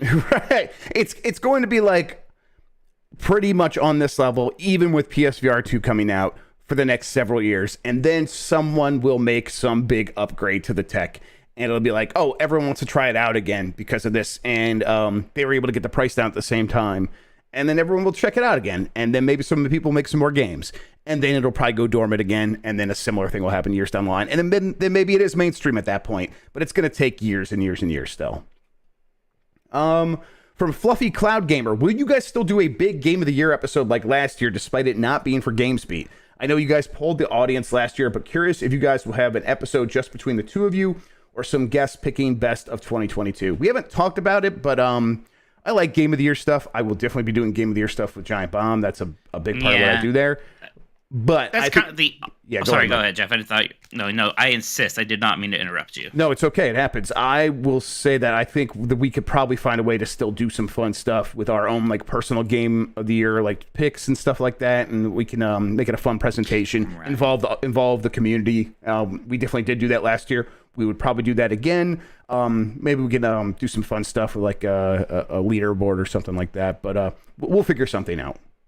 Yeah, we'll have to figure out some way. Dick even said, Chad, good idea. Some way to like vote and do a community Game of the Year, because like, you know, Jeff's will be available on Giant Bomb. Mine will be available at some point through GamesBeat. We can still talk about them on the show for fun, right. But it won't be like a big like reveal moment. Right. So we'll figure out. There's a couple things we have to plan for because Extra Life's coming up, Jeff. We got to figure out what we're going to do for that. You should come be a part of Extra Life with Giant Bomb because I'm going to be doing a long stream with Giant Bomb, so you should come on be on my segment or something like that. So that could be cool. Sounds good to me. All right, let's see. Oh, I can make you play River City Girls 1 before the sequel comes out. Oh, you should actually. I wasn't even thinking about it. You should actually just come over. Yeah, that'd be cool. All right, I can come. Yeah. Yeah. Okay. Cool. All right, let's see. Mr. Boulder, hey, Beefy Boys, college football is back. Have you heard any updates regarding the rebooted EA college football series that's expected to return next year? Will EA get licensing rights for most of the schools and conferences? And how many players do you expect to be included in the game through name, image, and likeness deals? I want to shout out Mr. Bowler for saying NIL and then in parentheses explaining what that is, even though I do know that at this point. But we always struggle with acronyms and initialisms. Well, we know why people use acronyms in the super chats now, because for a long time we didn't know that you have a character limit based on how much you tip. So that makes sense. Fucking pony up, people. Fucking pony up. up. Producers have no excuse. That's right. I'm I mean, I always heard, I heard before they confirmed this that, you know, they were looking at this. It was like in the cards and they're like going to bring it back. That's all I've ever heard, though. So all these details, no, I don't have anything. I'm sorry. I mean, they said they were going to bring it back, right? Yes, they've since confirmed that. Yes, 100%. Yes. Okay, but I mean, I'm not much for college football actually, so I'm not really paying too much attention to it, which is weird because we have an amazing state football team in OSU, and somehow I just never really got into it. They're trash. Well, Vision 49. Boy. Isn't it funny how as soon as you made it tribal, I suddenly cared? Yeah. You got mad. Like, I didn't even thinking about it. I wasn't even thinking about it. My It's just stupid that- lizard brain. That's all it takes. As soon as Peace I was out, like, Grubb. I Peace just out, Grubb. said, Get him. Yeah. I just said I don't care about them. Then you said I think they're bad. I was like, well, fuck you. That's part of my identity, actually. Jesus Christ. Vision 49. Hey, gentlemen of the mess. Why do you think Ubisoft chose to spin Mirage off into a standalone release as opposed to DLC? Did they see this as an opportunity to add a bit more content than planned and be able to charge for a standalone release? Or do you think they are testing the waters for a return to form on a larger scale? I know the answer is likely a bit of both, but interested to hear what you think they are trying, why they are trying this now. I think it's like they had this thing that was going to be a major addition to a game that's already been pretty successful, but why not? If it's that big, just turn it to its own game. It will probably make you more money. Plus, you know, Infinite is almost certainly going to take a little bit longer than they thought. Yes. These things always do. So this way you can release a new Assassin's Creed game. We didn't even talk about this thing like kind of leaking and then them having to talk about it earlier than they wanted to. This is the one that's been rumored for a bit with Basim, the one character from Valhalla, going kind of towards those Middle Eastern areas, and supposedly a return to kind of the old school Assassin's Creed formula. Yes, that's what I've you heard, get yeah. those vibes from that one piece of art, even. Yep. So I hope so, Jeff. As somebody who wasn't super into any of those open world RPG ones, I would like something that was more like Assassin's Creed 1 Right. again. I think it is a little bit of both, Vision, where you know, this gives them a way to make more money right now, and then it also gives them a chance to experiment with a version of Assassin's Creed going forward that is more like those old games. And maybe while they are doing Infinity, they can have some occasional offshoots that exist outside of Infinity that are these older, based on the old style of Assassin's Creed. And for people who want that, they could just pick those up every couple of years. From Hosp, hey yo, Messy Boys. In the past 12 months, we have had the Switch OLED, Playdate, Analog Pocket, and Steam Deck all released. Amazing handhelds in such a short period. So we need to know how you guys rank the four of them.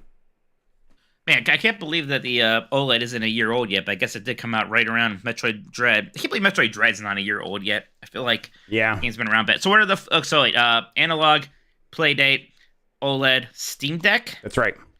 I mean, I'll give Steam Deck top just because, I mean, it's just so impressive on so many levels. Then the OLED, very good. I like that screen a lot. I still just like the Switch a lot in general. Analog Pocket, super good. Great way to play Game Boy, Game Boy Color, and Game Boy Advance games. I know some people don't like it as much for Game Boy Advance, but I like it just fine for that. Yeah. Yeah.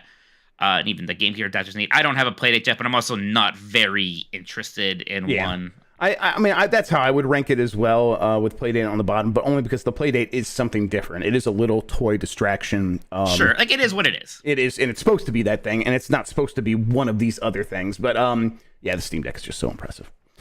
Velocity Prime 1, happy Thursday to all that celebrate. Mike, are you happy? Yeah. Are you happy? Are you concerned that Nintendo is seemingly going all in on GameCube remakes will deflate your midlife crisis markets? Jeff, how can you get your clown emojis for all the people on forums who willfully misinterpret what you say? Yeah, I don't know. At a certain point, I'm just like, oh, these people.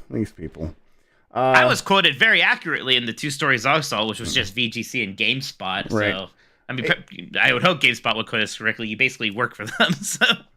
Yeah, right, exactly. Someone tagged me in a Breath of the Wild 2 subreddit, and they're like, hey, anything else to add? And I look up in this, and it's just like people like 25 upvotes on I've never heard a Jeff Grubb rumor that actually came true. And I'm like, oh, that's just bullshit. I'm like, come on, please. Like how could that possibly be true? After the Kojima one, I'm like, please just give me some credit, please. Like, why do I do this? You would think after that, because that one was like really out of nowhere in Yeah. terms of like what? Oh, yeah, that Like, was the you other thing. couldn't- Yeah, you that- could not make it up. You That could not person was make it replying up. to someone else that was saying these two guys are known for, and they were talking about you in this one. These guys are known for lying and making stuff up, or the things they predict are easily predicted, or they steal it from other people. And I'm like, motherfucker. Fuck off. No way. Yeah, everyone was talking about killer clowns from outer space. That's right. Oh yeah! Oh my God! No one even like cared when you said that. That's why. That's the funniest thing to me, Jeff, is that we have been saying for a few weeks about this direct. Yep. Like we knew, and I was kind of getting mad that nobody was paying attention. So I was like, Jeff, we're just naming the next Last of the Nintendogs. There is going to be a Nintendo Direct in September, and then tons of attention. It turns out. So there you go. That's incredible. What was the question? I don't know. Let's see. Are you worried that the GameCube remasters or whatever are going to ruin your markets? I'm not in a seller's market. I'm in a buyer's market for GameCube. So completely fine. Jeff, I think, because I'm very funny. And one of the games I think I have coming to me is going to be the GameCube Call of Duty game. I think I'm going to stream that a lot on the day Modern Warfare 2 comes out. You're so funny and original. I think people need to point that out more. Offbeat. You're just like that quirky out of nowhere humor. It'd be great. You're gonna watch. You're gonna love it. I actually will. That'd be fun. Not Big Red One. Finest Hour. Nick Finest Turbo. Hour. I was gonna say Big Red One, but okay. All right. Weird. Screaming Turbo Madden. Hello, Mike, Minotti Evil, and Jeff Grubb Turismo. With the news that Sony acquired Savage Game Studios and is planning to get their IPs into the mobile gaming scene, which of Sony's IPs would best fit in that environment? I mean, what?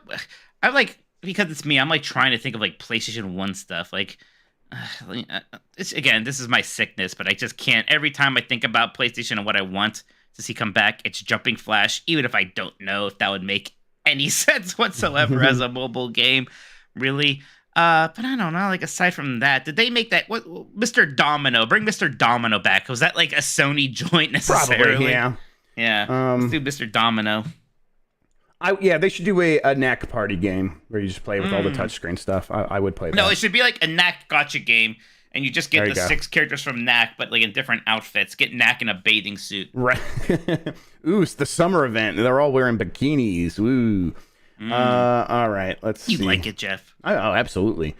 I'm going through and like picking up ones. Some of these touched on stuff we really already covered, so I'm skipping up to casual.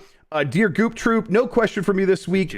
I'd just like to take this opportunity to declare that summer is over. Halloween hype starts now. Wow. Time to blast the Snoopy Halloween special soundtrack and put an orange hue on everything. Now listen, I don't care what you do in your own personal life. If you live a life where Labor Day is here or my kids went to school, therefore it is impossible for it to be summer within your home, I don't care. But if you are going to make a statement like this thing is happening in summer, you have got to recognize that means up into and including September 20th, and then the 21st is when the fall starts. That's where I'm at. But yeah, sure, yeah, fine. Summer's over for you. That's fine. I'm happy either way. I like fall vibes quite a bit. So me too. Fall's my favorite, but I feel like it was like 85 at points today, or like 80 degrees at points today. So I'm just like. Right, yeah, it was still pretty summer, warm. Everybody, yeah. I was wearing shorts and cutting the grass, so yeah, It still definitely felt more like summer than fall. Yep. Let's see, Revin, piggybacking on Nick's question, isn't Dead Island Forever a bet? I'm going in reverse order, so this might not make sense. Isn't Dead Island Forever a better name for it at this point? Numbered sequels are so passé. No, I think that number sequels are never passé, and I actually get mad when people abandon the numbers, Jeff, especially when it's like in weird ways, like Assassin's Creed 2, Assassin's Creed Brotherhood, Assassin's Creed Revelations, then Assassin's Creed 4, Black Flag. Then like Dead Island's a perfect example too, because there was Dead Island Riptide, and now there's Dead Island 2. And I'm like, wasn't there 2? No, that was just some weird thing. I don't know. The absolute chat of this was fucking Mario Kart, like never doing a number, then all of a sudden being like Mario Kart 7, fuck you. Yes, that did own. I actually like loved that. I was like, good on you. That's great. Bring back numbers at a bizarre point like that. Doesn't really matter what they call the Mario Kart games, though, huh, Jeff? I know, John Cody, I don't know if I can read this, even though it starts off strong. Watch the video of Jeopardy with MVG, and Mike must be stopped. Not only does he think Yoshi's Island is good, it's not. he says. Oh, But come I on. could mop the floor with him when it comes to gaming trivia or Really? even Disney trivia. When will his, Disney, no. when way will you his could. tyrannical reign end? Love you both. Okay, here's the deal. I was, to be clear, it didn't work out because of the pandemic, but I was invited onto a national Disney, I can talk about this now. I was invited onto a national Disney trivia show with my family that was going to be a Disney Plus thing. And it didn't happen for some family, some personal stuff, and because of the pandemic, to be clear. Here's the deal. Just because there would be, I think, a lot of demand for this, this is how we're going to do it. I'll create a specific tier there won't be some super high number, but it will be a higher tier. Oh, the Fight Mike Minotti tier? Yes, the Fight Mike Minotti, the Fight Us tier in the Patreon. And if you are a member of this tier and you want to be entered into a chance to participate, we will occasionally, maybe once a quarter, pick a name from that hat, and you will be the guest star on Jeopardy. Does that sound okay? Because I think that could work. Sounds good. I'm not gonna lie, Jeff. I was a humble Mike for a bit. Beating MVG, my ego's maybe a little bit out of control. I'm beginning to think I am maybe the most knowledgeable video gamer that ever there was. Okay, there's muted everybody. It's what other games journalists would you like to collaborate or work with you haven't already? And what would be the project? All right, I'll unmute him. Sushi X. What would the project be? Hating Game Boy? Sure, yeah, that'd be good. Yeah. I don't know. I feel like there's a lot of people I would like to work with. I'm never one that's like, I'm going to go bother this person to see if they want to do something with me. I like working with Jeff because I'm familiar with him. Exactly. Yeah, it's like cool. Like Patrick Klepek reached out. He's like, "Hey, let me come be on Game Mess Mornings." I'm like, "Hell yes, absolutely. If I know you want to be, I could do that now." And he was like, "Yeah, come have me on regularly." So I'm gonna have him on again next week, hopefully. So that's great. But I'm just like, most of the time, I feel like I'm bothering people even now. So sure. I mean, I've gotten to do stuff with like you and Dan and Jeff. I would like to do more stuff with the rest of them. Do some stuff with. Yeah, we got to do an arcade pit with Tam, and that was fun. And the completionist. But also, I think we might be doing an arcade pit next week with Matthew. Yes. Oh, you guys don't. I'm pretty sure it's you and me versus Dan and Matthew. So I have a friend who's not he doesn't like video games. He doesn't care about them. He likes wrestling a good bit, and he loves Matthew's Botchamania, and he is going to be so impressed with me, Jeff, and that is all that matters, is this friend's validation. Is your friend going to ask you to let him win because he just cares that much about Matthew? Maybe. I don't know. He might be disappointed if I beat him because I don't want to prove his mortality. But, this friend of mine's like a super genius too. He teaches classics and stuff like that. Oh my God. Okay. So yes, and I'm like, and he always like he's like. He always quotes the Bible to me. He's like, when I became a man, I put away my childish things, talking about my career path. But now I'm hanging out with his hero, Matthew from Botchamania. So it's all good. Oh, my God. Incredible. Let's see here. From Beef Hammer, happy Thursday, Mike. Trying to escape the hype of the Sonic Cycle Minotti and Jeff diving headfirst into the hype of the Sonic Cycle Grubb. That's right. Any speculation on what Konami might be announcing this month? I am currently on the train that says they will be announcing their new podcast to rival Kojima's. That'd be incredible. What if it's just a talking shit about Kojima podcast? Like, God. The problem with Kojima now live on, it's not Spotify because Spotify. The problem with Kojima. Yeah. Oh, that'd be so good. Special 8-episode series. I'm still actually putting my money on Contra. They're gonna just. That's fair. I don't know. Like maybe they'll actually pay like a talented studio like A Way Forward or something to make like a new 2D Contra game. Like what? Why not? Yep. Like how hard could that be? Good and creamy. Hello, Mike. I'm a pirate. Suck my dick, Minotti, and Jeff scissor me timbers. Grubb. That's pretty good. Have you guys heard anything about Deathloop releasing on Xbox or more specifically Game Pass? The year-long Sony exclusivity for it should be up on the 14th.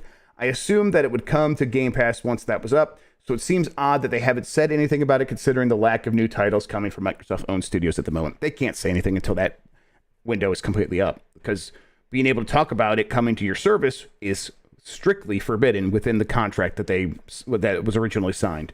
So, and really, honestly, at this point, it's coming to PlayStation Plus, right, later this month.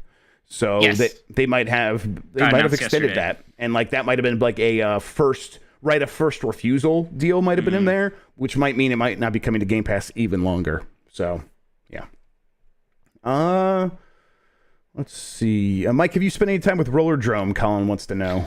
No, I have not. I was pretty busy with, first off, I'm busy playing GameCube games, but, when I wasn't streaming or doing stuff like that, I was playing Cowabunga Collection, a whole bunch. I played a lot more than I thought I would. Man, did I really like that. But I don't know, Jeff. Roller Drome I don't think I'm going to probably mess around with it too much. I started it, and it's one of the best feeling games I've played so far this year. I played about an hour. It feels incredible. You need to. I mean, if you will probably get a code, right? I mean, oh sure. Just play it. I don't have kids, so I can also afford things. Oh, weird. That's weird. Okay, let's see. The Uncharted Wolf 5. Hello, Jeff. Batman is dead, Grubb. And Mike, Batman is dead. I couldn't think of another joke. Minotti. That's good. Have you ever used a gaming accessory for its unintended purpose? For example, I use the Wii U gamepad charging dock all the time, but have never once used it to charge my gamepad. Instead, I use it as a phone stand so I can watch YouTube without having to hold or lean my phone on something. That's pretty good. I definitely have done this. I can't think of any good examples, though. I wrote the Great American Novel and printed it on a Game Boy printer. Oh, okay. Well, there you go. But maybe that was the intended use, that was actually. just what Miyamoto intended from all along. Absolutely, yeah. Yeah. It was all about how people were mean to me on Twitter, and it was mostly just mean tweets. Did you see this J.K. Rowling thing? That's a J.K. Rowling joke. That book. I'm like kind of in the mood to like revel in how like petty and shit. Like it is right in line with everything else she's done. Right, where it's like she cannot stop thinking about this stuff. Reaction. Yes, a reaction to what people. Yes. So you wonder why they didn't just use the time turners to stop Cedric Diggory from dying? Well, guess what? Neville knocked them all over and broke them. You fucking idiots! Yeah, of course I had an explanation. Jesus. I would use the connectivity cable for autoerotic asphyxiation. So, Jesus fucking Christ.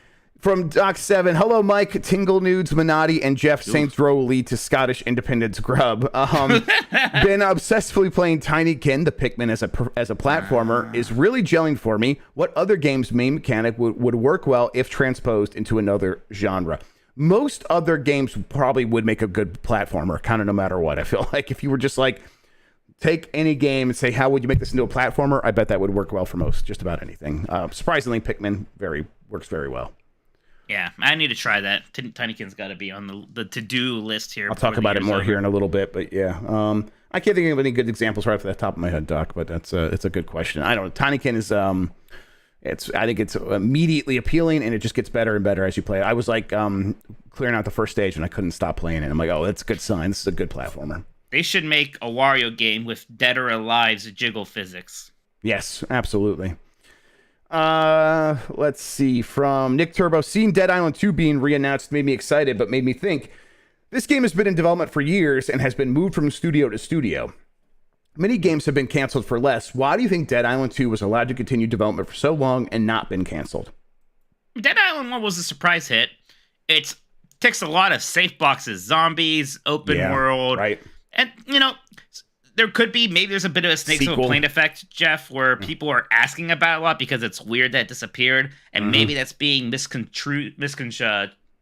for interest. I changed the word there, like Porky Pig, you gave up for it. Yeah, misconstrued. Yeah, I did a Porky Pig. Yes, thank you. But maybe they're mistaking that for interest. I don't know though. I bet it'll do fine. Yeah, I mean, you're right. I think you're absolutely right about the safe boxes. Sequel, Zombies. Open world. Yes. Nick speculated that maybe they're doing it out of spite. They're just going to release the game out of spite. That's a good reason That's to do always things. Possible. Always That's possible. why I've been doing this show for the last year at least. Yeah, exactly. Jedi Moss 4, good evening, beef and cheddar gents. As obsessed as game companies are with acquiring and owning more companies than IP, Nintendo is a real anomaly. Generally reluctant to participate in the craze, not only do they rarely participate, they share the IP rights with a number of partners like Game Freak with Pokemon, Kirby with HAL Labs, and Fire Emblem with Intelligent Systems, and work closely with other partners like Platinum to develop IP. Virtually no other company does this, even among other Japanese companies. Why does Nintendo go this route compared to everyone else? Now, to be fair, Square Enix does sound like they are considering this exact thing going forward, where they're like, hey, we're going to let other people invest in our studios, and maybe they end up in a situation where it's like they're working with these partner studios that are now primarily external. And yeah, but I think that they do it because Nintendo still has a heavy hand in all those IPs. Yeah, sure, they share it with some of these other studios, but when it comes down to it, Nintendo's portion of that IP is just inherently more important because Nintendo can do more things with it. They have the power to make partnerships, while these other studios have to just keep like kind of making the games, and that's kind of all they can really do. So for Nintendo, it's just always worked, and they've been doing it from the beginning. So of course they've mostly been continuing it since the 90s. So yeah, it's just been working for them. Let's see. There's a lot of good questions this week. Here's one from Louis. What's up, lads? With the huge number of people watching House of the Dragon, it's clear Game of Thrones is one of WB Discovery's most popular IPs. Oddly, we've never received a huge big budget AAA Game of Thrones game. The Telltale stuff is a bunch of nah. I like that game. It was fine. It was fine. Westeros seems I didn't like play it. It was fine for what it was. Westeros seems like the perfect place for an action-adventure RPG. Do you think we get a Game of Thrones game from WB at some point? That is weird. Now I think about that. They didn't just like do the full on. We're gonna make Skyrim, but it's Game of Thrones. Right. The Witcher, but it's Game of Thrones. But you know, that's very expensive, I guess. But I mean, they were making those Mordor games. Why wouldn't those just be Game of Thrones games going forward? right. Yeah. I guess it's a good point. But I mean, you know, as was the philosophy with so many companies, it was actually with really hot IP, you just make mobile games of them, and there were plenty of Game of Thrones mobile games, weren't there? Mm-hmm. Absolutely. And it's big and expensive, and like you think of like, can you make anything in the Game of Thrones universe that could come close? Could it even be half as impressive, technically impressive, or like as full as Elden Ring? And it's like that's sort of like the table stakes now is Elden Ring, and if you can't come to the table with something like that, you might as well not even try. And I think that's probably what they're going to decide. Even the Lord of the Rings games have to downscale significantly. It's always just Mordor or something. So, like, what do you just do it? I don't know too much about Game of Thrones, but do you just do it in like the one town or where the gate is? Right. I don't know, but you make it like a StarCraft Ghost, and that went so well, where like you just play as the one girl who can like assassinate people or something. Yeah. I'm sure someday, Jeff, especially if this Harry Potter game does well, that someday they'll go for it. Agree. Dr. Suss. Hey boys, is it normal for gaming generations to have game droughts this long? Sony didn't have anything relevant in the second half of 2021, and nothing since Gran Turismo 7 in March. Microsoft hasn't really put out any major games since Halo last year, and has nothing planned for this year. These droughts seem extreme, but I was hoping for more historical context. Nintendo 64 had droughts like this pretty regularly through the first couple of years. Yeah, they did, but that even then that was like a big deal. People commented on it a lot. It's not as bad as it was then because there's way more third-party support now. Yeah, there's more third-party support, and so that helps. But in general, games take a lot longer to make. And if you think about third parties and other things like that, it's not as bad as it has been. I don't know, Jeff. I'm in a weird spot. I haven't felt too much of a drought, but there's been a lot of smaller things. Like I played 80 hours of Neon White, and then I suddenly started playing a ton of GameCube games, and I'm somebody who will spend 30 hours playing the fucking Cowabunga collection and Shredder's Revenge.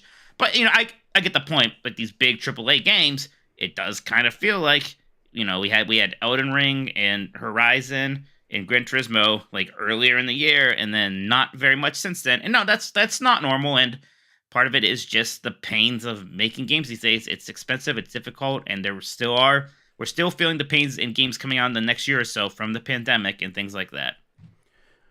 Victor wants to know, hey guys, should we be seeing new content on Final Fantasy 16 in the coming weeks? It is listed on the Square Enix schedule, but we don't know if it is a replay of the June trailer or a new trailer. Maybe we get a Sony State of Play around September 8th or 15th. If we get something from Sony this month, it's going to be a PlayStation showcase, not just a State of Play, I think. My understanding with 16 in Tokyo Game Show is that it's like it's listed in like the theater for them, so I think they're going to play a trailer there. I wouldn't be surprised if it's the old trailer. I don't think it's going to have a big presence at that show. Maybe it is. You know what is Kingdom Hearts, actually. I'm getting it mixed up. So Final Fantasy 16 actually could be there. What about Kingdom Hearts 4 that won't be? What about new stuff about Crisis Core and stuff like that? Crisis Core, yeah, that could be there. I think even Final Fantasy 7, not remake 2, but whatever they called it. Final Fantasy 7 Rebirth? Rebirth, that's it. Dan, Jeff knew and I didn't. That's it's because Victor's here saying it will for sure be a no-show. He thinks there's no way it shows up, so... I mean, I think it's listed for, again, that theater thing, but we don't know what that is, Right. how accepted that's going to be. It seems like in recent years, Jeff, it's always expect less from Tokyo Game Show. But who knows? At least we know when 16 is coming out, and the stuff's going to have to start dropping. I still feel like the next real big thing could be Game Awards for that. Yeah, I know. September's going to be a busy month. I talked about it on the Game S Mornings today. We went over the calendar. Just since Tuesday, I've added a couple things to that list. It's filling up sort of like a mini E3. And we haven't even heard what Sony's going to do and if they're going to do anything. But if they are, that'll fill it out even more. I think they're going to. It seems it would make sense, especially right after announcing a price increase. And the price increase happens on September 15th in Japan. Feels like right around there. It's like outside of Insomniac, we don't know much about what their studios are up to, and they're just releasing one of their big games with... I don't even want to say its name, Jeff, because we somehow have managed to go through this whole podcast. We're probably the only gaming people this week that haven't said its name yet, but Sony has just released it. Do we have any questions about it, really? Nobody wants to talk about it, because I don't. So that's nice. Yeah, so far. From Ryder Flow, hey, Jeff and Mike, hope you guys are doing well. Do you know anything about the state of development of Ubisoft's Splinter Cell remake game and when we can expect to see it coming? I just remember I can't remember exactly how it was phrased to me, but it was like they definitely were testing around with like new lighting tech and stuff like that to recreate what you felt playing the original one, but using like new technology and things like that. But beyond that, I haven't heard much since they then confirmed that it's coming. So yeah, get those games for GameCube. Those are good GameCube games, actually. Yeah, it's funny. I always associate them with Xbox, but it was definitely Xbox there. So yeah. Well, the mods are like, please don't open that box. Don't say it. Look, I'm not saying it. All right. That does it for the questions from the Discord. Hey, don't feel bad if I skipped your question this week. I'm just like, it's been a long day for me, so I'm like, if it kind of touched on something we already touched on, I just kind of went over it real quick. But just hung over still. Yeah, it was just like at this point I'm fine, but it's just like now I'm just exhausted. You had a lot to do. It was also this is the first week of school for the kids, so I'm now getting up at like 6:45, making sure they're ready and stuff. So I don't think anybody could have possibly sensed that we were in extra moods today. No way. All right, Mike. Any other super chats that have come in? Yes. Victor Alistine says, what is your guys' take on UK's CMA on ABK deal? Jeff, I think he's having fun with us because we complained about acronyms. Well, yes, maybe, yes. We did talk about that earlier, but if you are being serious, my take is they are doing their job. They're doing their due diligence. They probably do have some concerns. Once they actually run the analysis, they'll probably realize those concerns don't meet their threshold for actually doing something about it. And if it does, it'll just meet that threshold to the point where Microsoft could be like, what can we concede to make sure this deal could still mostly go through, 95% go through or whatever. Next one here is from Nintendo. Mafia 1, not the remaster, is temporarily free on Steam. It should be great on the deck. Is making these types of older games free something Steam might do more often now due to the Steam Deck? I don't know. It's just straight up free on Steam, huh? That is true, I think. Is there an anniversary or something? I don't know. I never had too much of an affinity for the Mafia games, Jeff, so. Yeah, I'm like, let me see. Is it Mafia? Oh, yeah, it's 1. Just Mafia 1, but it's not Definitive Edition, which is still $14.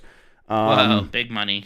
Well, yeah, so I'm just kind of interested. I live in Youngstown. I don't need to play a game about the Mafia. Yeah, for real. I started listening to that podcast your brother was telling me about, and that's the real deal. Because I was like, you always would mention that. I'm like, how much of the Mafia could have been there? Turns out, very much so. Yeah, I was talking to my mom about she's like all these people are talking about this. There's this podcast, I forget what it's called, but one of the top podcasts right now in the world. It's called Crime City. Crime City, yes. And they're going to do a different city each season. Its first season is on Youngstown, Ohio, where I live. It's funny because they're talking about people. And mom's like, "Oh yeah, I went to school with their son." It's like these mob people. Jesus Christ. Yep. This is. I don't think this is Valve doing this, making it free. I think this is the developer, the publisher, making this choice, and I think it's about their anniversary and promoting the series and stuff like that. So it's not exactly the same thing as Epic giving away games for free. This is just the publisher saying, hey, we sell 2 copies a day. Let's just make it free and like raise Mafia's profile or whatever. And yeah, maybe the Steam Deck factors in there a little bit, but maybe it does. Maybe this is just a thing they're trying. All I can think about Mafia is when the 1E3 they had like that fake like funeral procession with like the jazz band going around the halls. That was fun. Yeah, that's my exposure to Mafia. Right. Yeah. Was that did they have like a really themed booth right for Mafia? Was that had a very themed booth, and then they had these guys just actually marching around with like instruments and like a fake coffin, like a Mardi, like they have like those big loud celebratory funeral procession things. I'm adding Mafia Definitive Edition to my thing, and I might play this. All right, I don't know. I might play. Yeah. Fair enough. Any other super chats, Mike? Did we have any other super chats? We got one from Infernal Tim here. It says, I'll never question your predictions after telling everyone there was an unannounced Nintendo Direct that actually did come true a few years ago. There you go, Tim. You can trust us. Thank you. Yep. That if was not, you can spit in my food the next time I come. He did every time that you've seen him so far, so there you go. Well, that must be the secret sauce. That must be what's oh boy, Mike, you playing any video games? I found now that I've did the Cowabunga Collection review, I've been able to play more of Xenoblade Chronicles 3. I said a little bit earlier how it leaves a much better impression even already. It still has a little bit of like the Xenoblade melodrama, but the stakes almost feel a bit more appropriate for that stuff at least. So, it's been like there's cutscenes, but it's been moving along at a very good pace. It doesn't have that creepy factor that 2 did, right? So that's nice. It actually moves a lot faster than 1 did. It already feels like this could be the best one, so I've been enjoying it. Yeah, it just feels like a pretty solid video game with a ton of stuff going on, and they do a good job of putting the fun out there first for you to have a good time with everything that's happening there. Even when it is like, oh, we're gonna stop and we're gonna like talk about a lot of stuff. It's not too long before you're just back in it and fighting and learning more about the characters that are very interesting and stuff like that. So yeah, it's a solid game. I've been playing Tinykin, as I mentioned earlier. The easy way of explaining it is still just Pikmin if it were a platformer. Someone in chat said it's like Pikmin plus Banjo. It is like very much like collecting a lot of stuff in a level, but it's not like overwhelming amounts of stuff. But you will be like, I guess one of them is like collect 1,000 of something, but you'll collect like clusters all at a time. So you're getting like 10 to 50 at any one time. But it's like, it's fun. Like that's where the game is at its best, because you have these little guys that you can throw and they can move things, or they can blow stuff up, or as Dan showed me in one of the quick looks, and this is as far as I've seen, but you could stack a bunch and use them as a ladder. And it's like combining these things with your ability to float. Like you have the jump, and then if you hit the jump button again, you have a long distance float, which go ahead. It sounds pretty ambitious for an indie game. Does it like feel like it's kind of a little out of its depth, or is it managing pretty well? No, it feels like they put the resources exactly where they needed to put them. So it uses that Paper Mario style 2D sprite character model for your main character. So no matter where you face it, you're just looking at this 2D sprite, like we've seen with I can never remember the name of the game. Demon's Turf. Yeah. Just Demon Turf. Is it Demon's Turf? Is it possessive? Maybe it's Demon Turf. Either way, it's like that. Only like even more so, where like she has like different angles. This one's like always just the same angle. So and all the characters are like that, where they're just these 2D sprites. And so it's like, okay, save money there. That's fine. I'm okay with this. They look great. The world is polygonal but relatively simple, but it is big, like little people, big world, and you are collecting a lot of stuff in this world. So what you want from a game like that is, oh, I want to like be going under like little nooks and crannies. I want to be like, oh, a couple books are stacked on top of one another in a weird way, and now there's this small little pathway you can go between these books, and you can find stuff in there. And there is 50 of those things in the first real level, right. And it is so much fun to explore every single nook and cranny, that to the point where after I got 1,000 pieces that enabled me to like kind of really continue the game, I just kept exploring, because I'm like, well, I see those like collectibles over there. I want to figure out how to get to them. And it's super satisfying. It's the kind of game I picked up and I had trouble putting down. And I'm like, oh man, I've not had one of these from an indie platformer. I don't think ever really. I don't think I've ever super duper clicked with a 3D indie platformer. This might be the best one of those ever, I think. That's interesting here, because I love 3D platforms, and I kind of like, I want to love indie 3D platformers, and there's like good ones like Sure. A Hat in Time, Demon It's Turf, good. but it's never quite there for me. So this sounds interesting. Yeah, this one does feel like the biggest too. It does feel like a big Banjo and Kazooie level. Bigger than like the first couple of Banjo and Kazooie 1 levels for sure. And but in a way that's like also makes sense. It also feels like it's within your reach because you could see everything and it's just one big room. Like you're just looking across this room, so it's very easy to understand the layout and stuff. It's got great mobility mechanics where you have a bar of soap that you can bring out at any time and skateboard on, and if you're going downhill you go really fast, but if you find like a cable that goes across the room, you can grind it up or down and it just feels fantastic. So yeah, it's a good game. It's the one I am playing the most right now. And Steam Decking it. I am Steam Decking it for sure. It runs great on there. It's the kind of thing where this is it's not a full price game. It's like it is an indie game price thing. I would just go pick it up right now, everybody. I really recommend it that highly.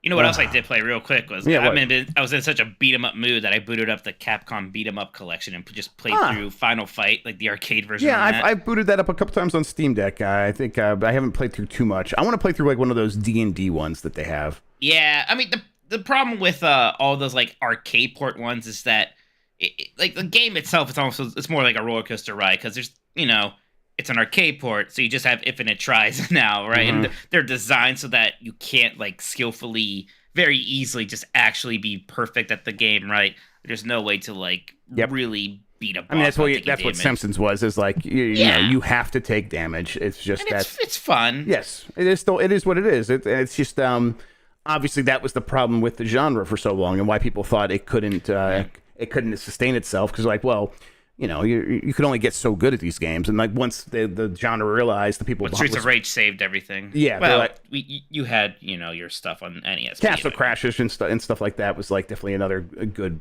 I think once people combined stuff that was happening with Castle Crashers, and then what happened with Streets of Rage, and then what happened with now the like Streets of Rage 4 and stuff like that. Yeah, and people realized, okay, we can have the depth. We can have the online cooperative play. We can have then we can have that lead into like two players like teaming up and doing stuff together, and then the risk and reward mechanics. It's just none of that stuff was in these older arcade games because they had to be a very specific way. And so it's just cool to see how far the genre's come, and yet still appreciate those old arcade versions as well. I really want to play like the SNES sequels that they weren't arcade games like Final Fight 2, Final Fight 3. I just like Mike Hagar a lot. That's a very good character, Jeff. Yeah. Mike Hagar rules. I mean, Mayor Mike Hagar is going to save the Great. city. Yes, it's an incredible concept and always has been. I love it. It's X-Score points out that Tinykin is available on Game Pass. So there you go. Play that shit, everybody. Just go play it. It's definitely worth checking out. All right, Mike, should we head out of here? Yeah, I almost said its name, Jeff. I almost like it's so weird that we even talked about it, but I guess not. Hey, Jeremy G sent a super chat reminding everybody that the Game Mess Fantasy Draft is Tuesday at 7:30 Eastern. Good luck, gents. Enjoy your holiday weekends, he says. Also, we have our new game for the Game Mess Game Club. It is going to be Metal Gear Rising Revengeance. It is. Okay, cool. Yep. So if you want to play along with us, everybody, get that game. We will be hanging out in the Game Club channel on the Cool Kids Patrons section of the Discord. Also, our chat about Ninja Gaiden got uploaded by TurboSean, actually, so that's on the YouTube channel shout here out to right Sean now. for all that work there. He just sent me the stuff and I uploaded it, and I should just make him like a editor of the YouTuber or whatever, and let him do that stuff himself. But that's on there. Watch that stuff. It's like a good conversation. Yep, we had fun. I enjoyed playing the Ninja Gaiden, so if you want to hear my extended thoughts on that game, you can listen to that. Jeff, the long weekend is almost here. I have a lot of social obligations yet again, I'm realizing, but at least it's like, woe is me, I have to go out and drink with some people, Right, exactly. Yeah, like I said, we're going to the apple orchard and stuff, and I think there'll be sunflowers and things like that. So I'm looking forward to getting out there and I having think a good there time. will be sunflowers. Yeah, I think there will be sunflower. Well, my kids Okay, love Mr. sunflowers. Sound of Music. Jesus. It's my life is a beautiful field of flowers. Absolutely. Good for you. I am going to download, let's see, Metal Gear Rising on my Steam Deck right now, and I'm also going to get, as Christian has kept asking me for the last couple weeks, to play 20 Minutes Till Dawn. What is it called? Let's see, 20 Minutes Till Dawn. Yeah. I'm interested to play Rising since I just played Ninja Gaiden, right? They're, same genres, separated by a couple decades and a couple big, like, breakthrough games in that genre, so it'll be interesting to compare them directly like that. Yeah, It'll be good installing stuff. it right there. There it goes. It's installing. Only 45 megabytes to download. That's not bad. Who's on Game This Morning tomorrow? What day of the week is it? Friday's at Tam? No, Tam is off this week. I'm actually having Spawn Wave on because he asked me to be on his show on Saturday. So I said, hey, come on my show on Friday. So we're swapsies. It's going to be fun, everybody. There you go. Tune in. Get We'll swapped. talk to you all next week and all that stuff. Bye. New 90s Disney, Hollywood Video, Planet Hollywood, the other 90s Hollywood thing, Planet Hollywood. 90sdisney.com. I'm a pirate, suck my dick.